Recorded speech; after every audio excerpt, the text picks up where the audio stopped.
This Torah class is brought to you by TorahAnytime.com. Okay, Agun Erev Shabbos Rabboisai, as we prepare for Shabbos Chazak, Parshas Bahar B'chukaisai. Today we have a very short shiur, and then I'm going to wish you a good Shabbos. Speaking the Shabbos in Bala Kinwood in Philadelphia. So I'm just going to share with you some thoughts about preparing for the Yom Tov of Shavuos, and then we're going to, I'm going to bid you farewell. What is a Stradivarius? I thought you might want to know the answer to that question. Stradivarius is an instrument produced by Antonio Stradivari, an Italian who was born in 1644 and who died in 1737. Stradivari was a luthier, a maker of stringed instrument, violin, cello, guitar. During his lifetime, he crafted more than 1,100 instruments, and of those, 540 violins, 50 cellos, and 12 violas are still in existence. The Stradivarius produces magical tones, unequaled by any other instrument. Many luthiers have attempted to reproduce the exact sound, but none have succeeded. Over the years, historians, music researchers have come up with various theories about why a Stradivarius produces such exceptional tones. Some claim it was the wood that Stradivari used. Others say it was the varnish, and still others believe it was the waters of Cremona, the city that Stradivari lived, that was the key factor. Now, one of the most world-renowned violinists today is Joshua Bell, who plays the Stradivarius. And about 15 years ago, the Washington Post introduced and arranged an intriguing little experiment to see how people react to unexpected, out-of-context art. So they commissioned Joshua Bell to stand in a Washington, D.C. subway station and to play classical music. Ordinarily, when Bell gives a recital, he earns about $1,000 a minute. Bell played in the subway station for 45 minutes, during which time more than 1,000 people passed by. But in the 45 minutes that he played, only 27 out of the 1,075 passerbys threw a donation into the violin case, netting him a grand total of $32. And this experiment caused a tremendous sensation. Scores of articles were written about the experiment. Can people not realize and recognize quality art on their own? Why would people shell out upward of $100 a ticket to hear Joshua Bell perform and not stop to listen when the music is free? Does cost add value? Is it all part of our herd mentality? But I believe that we see a very important facet of human nature from this experiment. And that is, no matter how inspiring, how breathtaking, how powerful an experience may be, no matter how magnificent, it is very difficult for a human being to derive any benefit from it, to be moved by it, to appreciate it, without hachana, without preparation. The benefits reaped from any meaningful experience in life is usually commensurate with the amount of preparation that was put into getting ready for the experience. Because without preparation, the most majestic and meaningful opportunities are completely lost. Even the music of the greatest musician is lost to one who's not prepared to hear it. And if this is true in the physical world, all the more so in the spiritual world. We all know how hard it is to have kavanah by davening. I think we would all want our davening to be a more meaningful experience for us. And one of the important reasons why it's not as meaningful as we would like is because we allow ourselves to fall into it. Sometimes we come slightly late, or even if we come on time, or even if we come early, if the punctuality is just a function of our personalities, then we're still just falling into the davening. But if somebody came even a moment before with the mental attitude of preparation for what they're about to do, it will transform the whole character of the tefillah. So the truth is, if a person would reflect momentarily before any mitzvah and just mentally prepare oneself, okay, I'm about to perform the following mitzvah, the mitzvah would be elevated to a completely different level. The Mesilas Yesharim advises us in Parak Yud Zayin, in Bedarchei Knias Hatara, says Mesilas Yesharim, Shelo yikanes b'kiyam ha-mitzvah b'pesa pisayim. One should not enter the performance of a mitzvah suddenly. She'in daita yadayin miyushevas olav, without your mind being settled. V'yichoyla lezbayne b'mashu oisa, without the ability to contemplate what one is doing.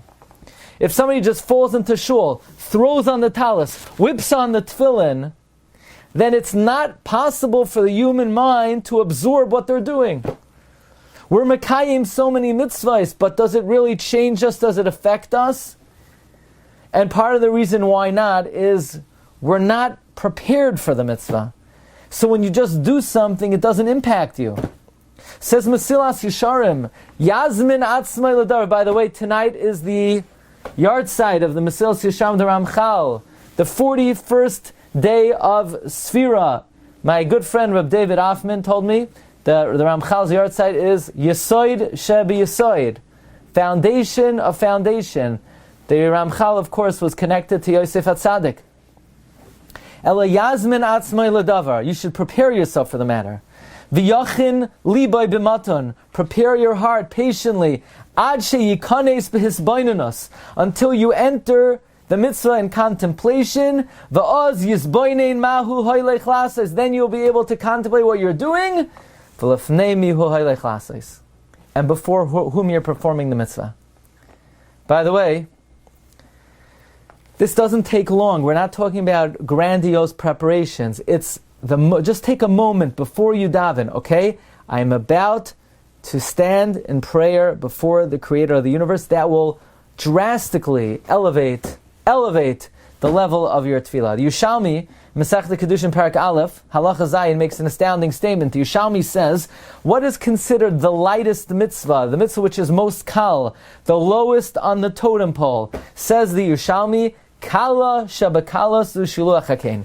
The mitzvah that is the smallest of all 613 mitzvahs is Shiluach Hakein, sending away the mother bird from the nest, and then taking the eggs. That is considered the smallest and most inconsequential mitzvah in the Torah.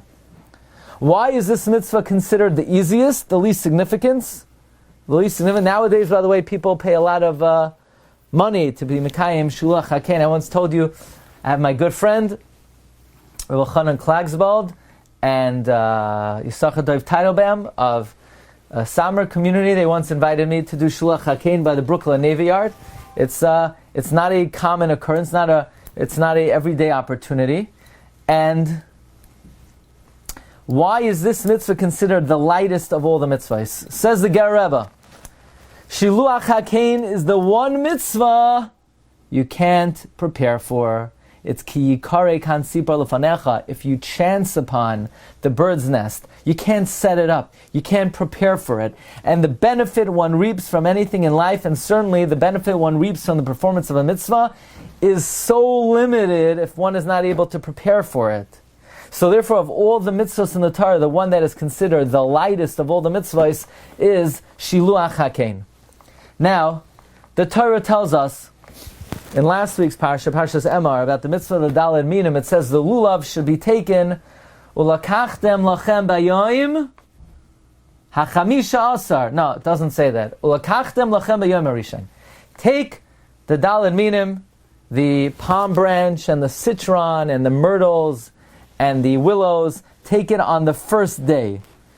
And the Medrash asks, what do you mean the first day? We take the lulav and esrog on the 15th day of the month. By all the other Yomim Tovim, it mentions the day of the month. Rosh Hashanah is the first day of the month. Yom HaKippurim is the 10th day of the month. Sukkot is the 15th of the month. What does it mean to take the Daled Minim on the 15th day of the month? Says the Medrash Tanchuma, Rishon L'cheshbon Abaynos, that the first day of Sukkot is the first day that one has the opportunity to sin.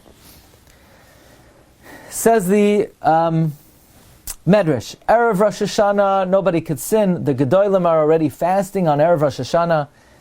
Aseres Yimei Tshuva, the Medrash says many people are fasting. Nobody would sin on Yom Kippurim. And then, the moment Yom Kippur is over, people are running to get the best lulav and esrog and to put up the sukkah and the schach and the decorations and all the preparations for sukkahs. There's simply no time to sin. And then you come home from shul on the first night of Yom Tif and you're relaxed, kick back, abissal lashon hara, abissal rechilos, some chatoim, some avonos. So it's rishain lecheshbain avonos. It's the first opportunity to sin. Asks the Taz, Rabbeinu David, Siman Tav Kuf Pei Aleph. And by the way, the Pnei Yoshua said about the Taz was the greatest of all the Achronim. One time during the Chmielnicki pogroms, the Taz's city was surrounded by marauders, and the Taz was leading the tzibur in feverish prayer, and the Taz fainted. He had a dream, and in the dream they showed the Taz the pasuk, V'ganoisi al ha'ir ba'avur David avdi, I will protect the city because of my servant David. And asks the Taz, there's something very suspicious over here. Because if Jews don't sin in the 4 days between Yom Kippur and Sukkot, because they're preparing for the Daled Minim and for the Lulav and Esrog, then certainly they're not going to sin on the first day of Sukkot because they're actually doing the mitzvah. If you're not going to sin preparing for the mitzvah, certainly you're not going to sin doing the mitzvah. Ask the Taz, Kasha, Lama be'emes ya'odif ha'achana leha mitzvah shel sukkah min hayoim atzmai shemekaymin ha-mitzvah. Why would the preparation for the mitzvah of sukkah be greater than the performance of the mitzvah itself? Comes along the Sfas Emes in the year Tafresh Lamed Daled, that's 1874, on page 176, Parshas Hazino, and the Sfas Emes says, Ein hadavar rachok, it is not far-fetched to say, sheyoiser koyach v'hatzala b'hachanas ha-mitzvah, that preparing to do a mitzvah is more potent, influences a person more, miguf kiyum ha-mitzvah, than the mitzvah itself. And just because preparing for a mitzvah of sukkah protects a person from sin, the actual performance of the mitzvah may not be as impactful. By the way, there's a famous comment that Rav Soloveitchik once made in his Tshuva Drashas. And he once said that in America, Baruch Hashem, we have Shomerei Shabbos. Something maybe 50, 70 years ago, it was a rarity. But he would say, it is not for the Sabbath that my heart aches, but it is for the forgotten Erev Shabbos. There are Shomerei Shabbos in America, but there are not Erev Shabbos Jews who go out to greet the Shabbos with beating hearts and pulsating souls. What do we do Erev Shabbos? We're running, even when the days are longer, we leave things to the last moment. We stay at work later, we're scrambling. The mitzvah we do, Shabbos we do, the hachana for the mitzvah, that is sometimes where it's lacking. And the maximum benefit of Shabbos, the primary kedusha of Shabbos, will come from the preparation we put into it. By the way, here's another interesting Maramakim. The Medrash says, "Vayhi b'yom kalois Moshe lahakim es hamishkan." That when the Mishkan was erected, Vayehi, the Rebbeinu Shalom, bemoaned the completion of the Mishkan. Hashem said, now that the Mishkan is up, there's nothing that will preoccupy the Jewish people not to sin. So the Shem Yishmael asks, what do you mean? If preparation to build the Mishkan stopped them from sinning, then all the more so, the Avodah in the Beis HaMikdash will prevent them from sinning. And the Shem Yishmael says the same principle, that the hard work and the labor and the efforts that are put into doing a mitzvah have more of a potent effect and a protective effect even than the mitzvah itself. And therefore, friends, when we think about what is the most momentous occasion, the most monumental event in the history of the world, it was the giving of the Torah, Ma'amad Har Sinai. It's the most important event in the history of the world. God revealed himself to an entire people for the only time in history to that extent. Kabbalas HaTorah was authenticated by more eyewitnesses than any event in the history of the world. You know, when the President of the United States is inducted, there are only 1 million people there. Kabbalas HaTorah was in front of 3 million people. And therefore the Yom Tov of Shavuos, which commemorates the giving of the Torah, is in a way one of the greatest opportunities we have the entire year to connect to Ribono Shel Olam. And I think this puts the days of Sfira in a new focus. Because the more important something is, the more preparation it needs. So for Sukkot, we only have 4 days. And for Pesach, which is so important, Shoylem V'Darshim B'Hilchos HaChag, Shloshim Yom, we prepare for 30 days. But for the day that we need to reenact the acceptance of the Torah, a few days are not enough. 30 days are not enough. We need 7 full weeks of preparation. And the spiritual benefit that we'll reap from the Yom Tov of Shavuos will be proportionate to the preparation we do in anticipation for the Yom Tov of Shavuos. So here we are now, about 10 days before Kabbalas HaTorah, and we want to at least take advantage of the preparation we still have for the Yom Tov of Shavuos, and whatever we could do to deepen our commitment to Limud Torah, spend more time learning, be more dedicated, to be more focused, to whatever we could do, whether it's perhaps writing notes, perhaps it's review, but whatever we could do to heighten and elevate our preparation for the Yom Tov of Shavuos, and take advantage really of the period that HaKadosh Baruch Hu set up for us. And it is upon us to utilize this opportunity to prepare to the maximum amount, and commensurate with that, the Ribono Shel Olam will bestow on us great spiritual treasures awaiting us on the Yom Tov of Shavuos, the Yom Tov of Kabbalas HaTorah. Thank you everyone for listening. At this point, I'm going to wish everyone a good Shabbos for this week, and Bez Hashem, hope to see everybody Monday. Okay? Okay. Kol Tov, good Shabbos, good Shabbos. Kol Tov, good Shabbos. Bye-bye. Amen. Thanks. You've just experienced another Torah class brought to you by TorahAnytime.com.